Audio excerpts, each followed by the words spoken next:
வணக்கம். அன்பார்ந்த இணையதள நேயர்களை மீண்டும் சந்திப்பதில் பெருமகிழ்ச்சி அடைகிறோம்.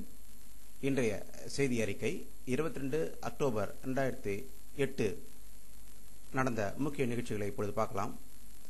இலங்கை தமிழர்களை திட்டமிட்டு இனப்படுகொலை செய்து வருவதாக ஸ்ரீலங்கா அரசை குறை கூறி இந்திய நாடாளுமன்றத்தில் பெரும் அமளி ஏற்பட்டது.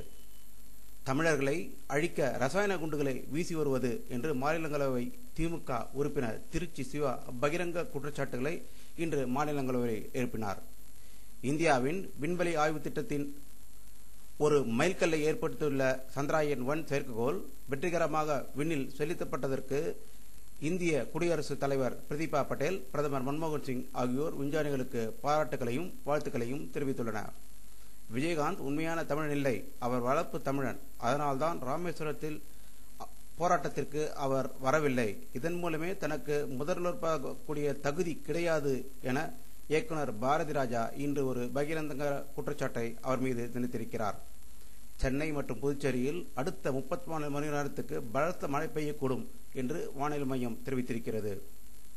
நவம்பர் முதல் வாரத்தில் தமிழக சட்டமன்றம் கூடும் என்று அரசு வட்டாரங்கள் தெரிவிக்கின்றன. வீட்டிணைப்புகளில் 2 மாதங்களில் 600 யூனிட்டுக்கு மேல் பயன்படுத்துவோருக்கு விதிக்கப்பட்டிருந்த 50% கட்டண உயர்வை ரத்து செய்வதாக தமிழக அரசு இன்று தெரிவித்திருக்கிறது. இணையதளத்தின் புகழ்பெற்று விளங்கும் யாகு நிறுவனம் தன்னுடைய பொருளாதார நெருக்கடி காரணமாக தன்னிடம் உள்ள 15,000 ஊழியர்களில் 10% 1,500 பேரை வேலையிலிருந்து நிறுத்த முடிவு செய்திருப்பதாக அங்கிருந்து தகவல்கள் வந்து கொண்டிருக்கின்றன. மீண்டும் செய்தியறிக்கையில் உங்களிடம் சந்திக்கும் வரை உங்களிடமிருந்து விடைபெறுவது உங்கள் கே. பாலாஜி. நன்றி, வணக்கம்.